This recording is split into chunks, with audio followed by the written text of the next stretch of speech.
Welcome to Deep Focus, a radio show about movies and New Haven. I'm your host, Tom Breen, and I'm joined in the studio today by Alan Appel, my regular movie reviewing buddy, to talk about Ad Astra, the relatively new astronaut movie starring Brad Pitt, directed by James Gray.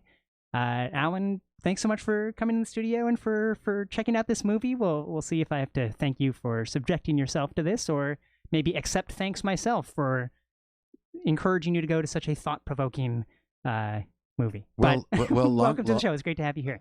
Thank you, Tom. Long time no see. Yes, it's the season of repentance. Maybe that's appropriate to talk Right. about. It wasn't. When I left the movie theater after seeing this Brad Pitt, Tommy Lee Jones, star-studded, can we say? Is that all right? I think Is that a pun? I mean, I think stars. Oh, it certainly is a pun. And studded implies to me that there are more characters in this movie than perhaps there actually are. Now, certainly we have Donald Sutherland has a bit role, and Tommy Lee Jones a somewhat larger role, and Liv Tyler a very, very small role as the wife. So very, very briefly, the general plot of this movie is Brad Pitt plays an astronaut named Roy McBride in the not too distant future, whose father was one of the most celebrated and accomplished astronauts in U.S. space history. This character played by Tommy Lee Jones. But some decades earlier, Brad Pitt's character's father went missing on some exploration to Neptune, I believe it is. And in the present moment in which the movie takes place, there are these mysterious, I don't know how to describe them, attacks that seem to be emanating from Neptune, somewhere where the Tommy Lee Jones character was last heard of and seen. There are these attacks emanating down to Earth, and Roy McBride, Brad Pitt's character, is sent by U.S. Space Command out to Mars to try to communicate with what might be his long-lost father, to try to encourage him to stop trying to destroy the planet. That's the general plot of this movie, but the interest and focus of this movie is very much on the solitude and incredible insularity of the Brad Pitt astronaut character, a man who's traumatized by his father's disappearance and dedicated his life to professional accomplishment. And over the course of this journey, kind of everything falls away from his life except for this one really fraught relationship with the father who might be trying to destroy the world. Alan, that's fair enough. What did you what'd you make of this movie, Ad Astra? Well, when I left the theater, and there were a lot of people over at the Criterion, which I guess it wasn't surprising because the big draw is to see these stars and so on and so forth. And one young man got up, and as he was leaving, he was stretching, and he said, "Well, it wasn't as bad as I expected it to be." And but my assessment was that it was it was even better than that. I mean, I don't quite know why. You spend most of the movie looking at Brad Pitt's face, and you have to enjoy being close to to somebody's 39-foot face and seeing him kind of reflect all the tension that he's going through. And it's odd because there is so much else you would think to look at in these I guess computer generated images of space travel and traveling to Neptune and going to the moon, which is a kind of staging area to get to other places in the intergalactic outlands. But when I reflect on the movie, I don't see any of those stars and planets and any of that gadgetry. I just see Brad Pitt's tortured face, and I kind of enjoyed the kind of how to put it, a kind of contemporary version of a silent movie through a space helmet. We are remarkably on very similar pages. This movie, I was on the Colin McEnroe show somewhat recently with Lucy and Pedro Soto talking about this movie, and the general consensus was that Ad Astra is pretty boring. Right. And that wasn't That wasn't not my experience of the movie. It's not that it's a particularly long movie, but it is very deliberately paced. And as you said, our focus is entirely on Brad Pitt's face, his incredible restraint. I mean, the defining characteristic of Brad Pitt's character is that his pulse supposedly never rises above 80 beats per minute. Despite, there's this wonderful opening sequence where he is literally falling thousands of feet as some structure up in the air is being destroyed by whatever waves are emanating from Neptune. And we see the calm professionalism of this character on full display. He doesn't lose his cool. He doesn't panic. He tries to tap into his training, and he manages to survive even the most harrowing of challenges because of, I guess, what's instilled in him.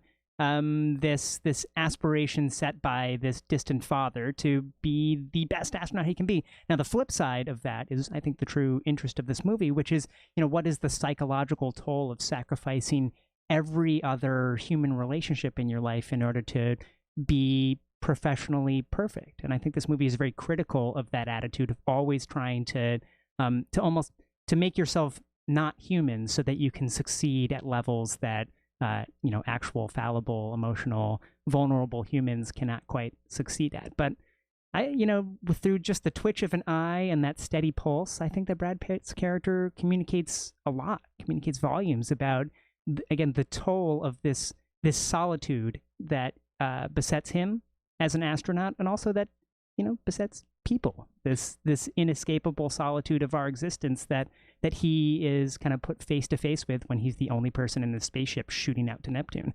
It's kind of terrifying. Well, Tom, I totally agree with that. And I was looking at my extensive notes, which I took in the movie theater, where I got some popcorn afterwards. And it says here, more or less, if I were, college English teacher assigning, a theme with what they call the opening sentence, the big thematic sentence for this movie that would describe it, it would be the following: emotionally thwarted astronauts search for new life. And a search for new life within, right? I mean, it's bold for a movie to focus so much on the internal life of a character, because obviously, as an audience at a movie, we can only perceive that which is presented visually and orally or auditory, whatever the adverb is for what we can hear. I mean, there aren't a lot of ways into the psyche of someone, unlike with a book where perhaps it's a bit easier to make your way into the head. Now, this movie does have a voiceover narration that comes in and out, and I think maybe one of the more unsuccessful parts of the movie, because I think Brad Pitt's face communicates so much. I don't know if we need him talking directly to the audience about the main themes of the movie. It didn't get in the way too much of my enjoyment of it, but as with most voiceover narrations, I find it somewhat redundant to the images being displayed on screen. Well, when you saw the movie, or when you talked about it with Lucy and Colin, did it come up early on, or even at all, that this was a kind of its narrative antecedent is Heart of Darkness? And Apocalypse Now, and maybe in the cinematic version. Yeah, those may have been the first words out of my mouth on Colin McRae show. And I think that the Nathan Heller, who's a staff writer for the New Yorker magazine, did a profile of James Gray right before this movie came out, and the main theme of that profile is that Gray is a classicist. He is someone who is interested in really stories that are pretty fundamental and very familiar to the Western canon about a hero's journey and the winnowing away of, or the hero's journey and encounters of various obstacles in these self-contained kind of short stories within a longer narrative that provide some kind of insight into the broader themes of solitude, of a distant parent. But the structure of, especially the narrative, I think will be very familiar, maybe even frustratingly familiar to people who don't want to see just a handsome white man who has issues with his dad in 2019. I think that this is something that might prove to be, I mean, the female character played by Liv Tyler, the wife, may have one line in this movie. I mean, it is almost a humiliating level of sidelining of that character in this movie's plot. But I do think that that's the way that Ad Astra treats all secondary characters. It is ultimately just interested in what's going on in Brad Pitt's head. And each step along the way, whether it's a chase on the moon by these various rovers that are competing for various rights to extract resources, or whether it's these killer monkeys that have been used for experimental purposes that are floating in this ship emanating SOSs. I mean, there are these different stops that this hero makes. Right, the hyena attack. But ultimately, it's just kind of Martin Sheen going upriver towards the, this core human fear embodied by this anarchic authority figure. Well, right. I was looking here. Who's not Marlon Brando, That's right. It turns out to be Tommy Lee Jones. Right. Kind of, but to his credit, not trying to be Marlon Brando. Right. But one of my arcane notes here says, apropos of female roles, it says here, it's painful to watch these heavyweight actors trying to kiss in helmets. So here's my follow-up question to you about Heart of Darkness as Apocalypse Now compared to Ad Astra.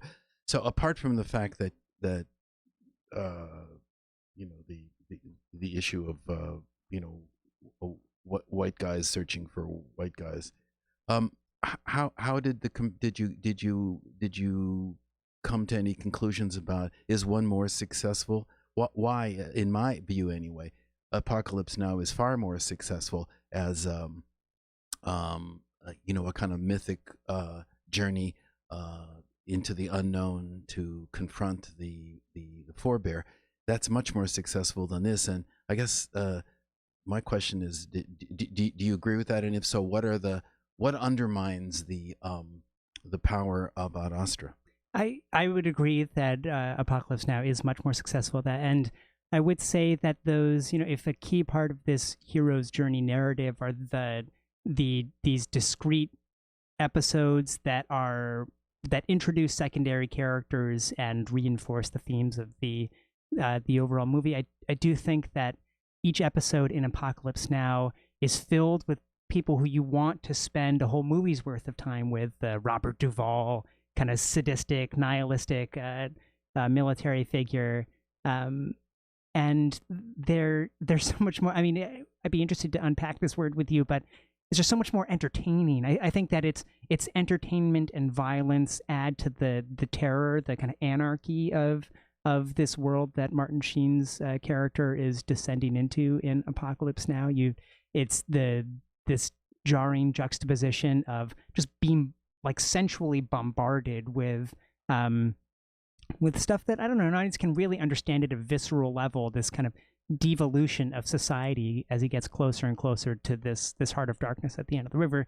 Here, the individual segments, while I think that they accurately communicate this overwhelming solitude and kind of hopelessness felt by Brad Pitt, I was never as engaged with the individual parts as I was with the whole with Ad Astra, and I feel like Apocalypse Now does both. Yes, I think that's true, and I come at an answer to that question in a different way, but I land where you are. And my problem with Ad Astra in terms of all the parts surrounding the intense personal journey of Brad Pitt, my problem is that whereas Apocalypse Now was utterly believable, the journey up the Mekong, the people shooting at them, all the aspects of the war in Vietnam.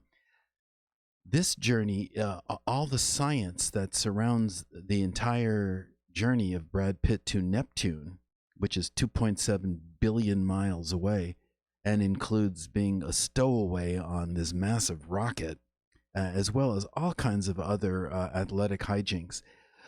I find that that's not credible, and that for me, every time we see him going through these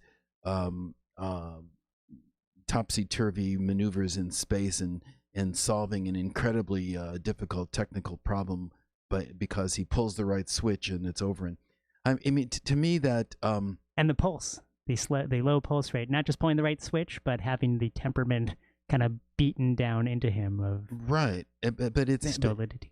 But in many ways it's kind of anti-science, because it turns science into something that is no longer important in the and it sort of works against the credibility of the psychological truth. I do think that the Apocalypse Now is much more successful at elaborating on the how the military and this incredibly violent American overseas kind of military culture has contributed to the devolution of the society in which this man finds himself in.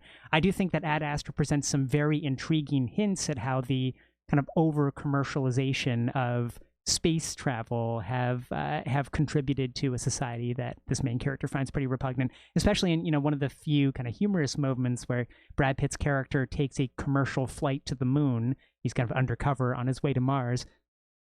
And it, feels very much like a flight to San Francisco or anywhere else. He pays $150 extra for a nice blanket and a pillow on the moon trip. And then when he gets to the moon station, he sees, I don't know, Tootsie Rolls and 7-Up and all of these very familiar brands at the Moon Mall. Right, at the Moon Mall. Right. So so the kind of root cause of concern for, again, what's propelling this disgust with the world as it's become is a little bit different than Apocalypse Now, but I think not quite as fully fleshed out as in the middle of the Vietnam War, seeing the wreckage caused by military overseas expansion. But I do like what Ad Astra's getting at, but maybe it's not quite realized as well. Well, I don't know what the director said specifically about the Heart of Darkness and Apocalypse Now, but certainly that ironic scene in the Moon Mall it's like a direct quotation of from when Martin Sheen hangs out in, I guess, Saigon and is drinking whiskey and smoking cigarettes and hanging out with prostitutes, and this is civilization that he wants to get away from. So I mean that's a direct quote, and I must say that the other big contrast is that when Marlon Brando emerges and Martin Sheen finds him, I mean the movie doesn't end; it just kind of clicks into even a higher register. Whereas Tommy Lee Jones, whom I love to watch also, it's not, there's not much payback there for the journey, I don't think. Well, you're listening to Deep Focus on WNHH-LP, New Haven's home for community radio. I'm your host, Tom Breen, and I'm talking with Alan Appel about Ad Astra, the new Brad Pitt astronaut movie directed by James Gray. I want to ask you about the word boring now. I know that I don't know if it is... if that was an experience you had while watching this movie, or if it's necessarily a bad thing for a movie to be deliberate, somewhat slow in its focus on the psychological intensity or depression or whatever it is that's happening inside of a character's head at the expense of maybe more riveting, conventional kind of blockbuster action sequences we may be familiar with. I mean, certainly there are plenty of quote unquote boring movies that I absolutely love. I mean, Andrei Tarkovsky's Stalker from 1979 is a very slow movie one. Even 2001: A Space Odyssey, a great antecedent to this movie. That's right. Is a slow moving one. Now there is the horror movie drama with Hal the computer kind of slowly killing off everyone, but it's not one filled with big bangs and explosions for all of it. But did you? What was your experience with the pacing of this movie, relative its interest or lack thereof in keeping a viewer at the edge of their seat in comparison to trying to drive home this theme of solitude and the parent-child disconnect? Yeah, no, that's a very good question. I think that boring, is can be divided into various categories. Boring, uninteresting, and boring in its own way, very intense and gripping. And I think you make your decision relatively early on in a movie, especially of this nature, whether the director is intelligent about what they're doing, and B, whether the director is laying out the terms of what the film is. And I go with a slow movie if it becomes clear to me early on that this is what the director wants to focus on. If the director declares, I'm going to take the time and just let the scene evolve, yes, but on the other hand, I can see why the guy stood up in the theater and said it's not as boring as I thought it would be, because he was expecting space hijinks, and certainly the movie doesn't deliver on that. But no, it's to the credit, I think, of the director and Brad Pitt that there seems to be a sense of forward movement, given very modest kinetic means. I want to single out one sequence in particular, which is the Brad Pitt is on his way from the moon to Mars on a special mission that the 3 other astronauts, maybe I think they're identified as scientists, not necessarily explorers or military personnel. They don't quite know why he's going to Mars, but they know they have to get him there. And the pilot of this ship receives an SOS message from another ship that is clearly in distress. The pilot wants to go investigate to see if there's someone they can help. Brad Pitt is quite intent on getting to Mars instead. But ultimately, the pilot and Brad Pitt leave their ship to go to this other SOS emitting vessel to see what's going on. And I think that on top of Brad Pitt's very restrained, but I think very compelling performance, the director, in his interest in classical storytelling and the power of discrete images to function as symbols, as I think the literary device may be metonymy or something like that, a small image that stands for a much larger whole. We've spoken about that great Eric Auerbach book, Mimesis, and the opening chapter, Odysseus' Scar. I mean, what's able to be communicated through a single image about the entirety of this character and his life. When the Brad Pitt character is opening the SOS emitting vessel to ultimately find this kind of killer ape that's going to attack them, all we see, Brad Pitt has a space helmet on and his visor down, and all we see over his visor, reflected in his visor, is this big empty hole. Now, it is realistic in the context of the movie in that he's looking at the door of this ship that he's about to open, and that's circular. It's reflected in his mask. It's not like this hole just kind of superimposed over his face, but we see Brad Pitt's helmet, not his face, and the only thing there is this big gaping emptiness where his face, where his head, where his brain should be. And I was so I was kind of shaken to my core by that image in a way that no other part of the movie really affected me emotionally. Looking at that, I thought it communicated volumes about what we were supposed to understand about this character through a single image, this single image of emptiness at the very center of this man and what he's, trying to fill with family or work or, his long lost father.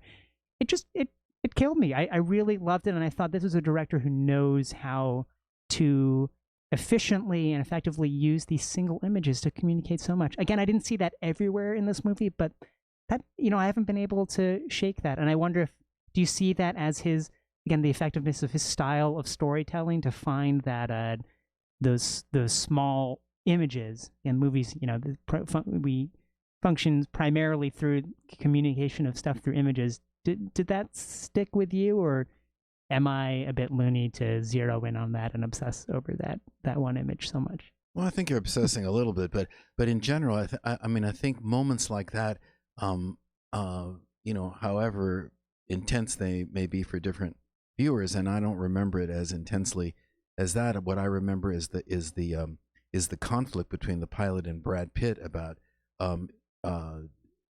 is the mission more important than giving assistance to other human beings. And clearly, the scene establishes that the mission is much more important to Brad Pitt. His pulse is 80. He's going to do that. That's the most important thing. Now, the fact that he relents, I guess, to save it shows us that he's not totally gone in terms of his human connections. that's how I experience that. But the fact that you have that emotional conflict surface and is raw at the same time that you have all these the kind of visual meaningfulness that you describe, that's all going on at the same time, so that in this in these like a small scene or in these frames, you have all that activity. That's what helps you stay with a boring movie. That's the intelligence of the director packing a lot in at the same time. And so yeah, I mean, I think that's what keeps it moving. Before we wrap up our conversation, I want you to pick up those pages of scrawled notes that you have and maybe read for me and the listeners one other nugget of wisdom that you may have scribbled down. And I saw this movie maybe 2.5 weeks ago, so I'm scrolling through my notes to remind myself what exactly happened here, what was my response. But maybe could you let our listeners in on another kernel of wisdom that you've written down on those pages? Well, I don't know how you did in high school Latin. Did you take Latin in high school? Yeah, middle school and high school. Well, I don't remember any. Well, I scored number 3 in Latin derivatives in the county of Los Angeles. And so my first note is under ad aspera is that they forgot the per aspera. So the full Latin phrase is ad astra per aspera, which means to the stars through difficulties. Aspera are it sounds like aspirations, but it's not. It's obstacles. So an incomplete title, or maybe one that is left to encourage the imagination to fill it in. Right, there were a lot of obstacles, So that's my first note. I've got another really cryptic note here that says Cepheus launch on Mars, swim New York City subway. Now, God help me, I don't know what that means. And then and it's also not credible that Brad Pitt could stow away on a rising rocket. Right, he kind of like riding a moving train. He just kind of hops on the side of it and clings for dear life, and then works his way in. And one of my favorite lines here is, is this when he finally confronts? We haven't talked about this. When he finally confronts Tommy Lee Jones, and the son has to see what the father is up to, and obviously what Tommy Lee Jones is up to is even though he had to kill his entire crew. I mean, it's like a Marlon Brando in like to the nth degree. But he still hasn't found life, and he wants to keep going beyond the fog of Neptune. But and I'm not sure if this relates to that. But the line is, "Unhook me, son." So we'll have to maybe one of our spaced out viewers. I remember that's what my father said to me when I tried to Neptune. I mean, it could be, it's what I associate that with a movie about the terminally ill, but certainly Ad Astra is not about the terminally ill. It's about the terminally spaced out. But I think that's about all I can reveal from my notes. Let me read one note that I scribbled to myself on my phone right after leaving the movie. Was Oedipus complex minus the mom. So, no, they left the mom on Mars.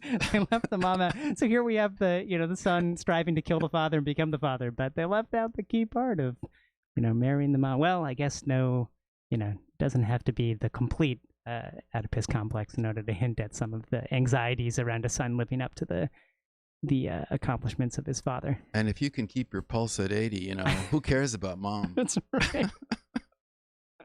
Well, I think that's as good a place as any to wrap it up. Would you recommend that people go out and see Ad Astra? This sounds like a pretty positive. It's an intelligent movie, and I think it's very good for movie-going audiences to go in expecting A and get B. Yeah, I would agree. And also, I really like James Gray's movies, The Lost City of Z. I don't remember if we spoke about that one, but another kind of Heart of Darkness journey by a somewhat reckless and highly, aspiring adventurer, early 20th century adventurer going to the Amazon in South America, and kind of losing everything in his life through that ambition to discover. I'd strongly recommend that one as well. Right. My brief is that there, especially given the political and climate moment, there are an awful lot of hearts of darkness available to explore on Earth. Well, thank you, Alan, for coming on the show. It's a pleasure to talk to you as always, and hopefully we'll be back in the studio sooner than not to look talk forward about another movie. Right. Look forward to it. Thank you. You can go to deepfocusradio.com to listen to many more episodes about movies and New Haven, and we will catch up with you next week.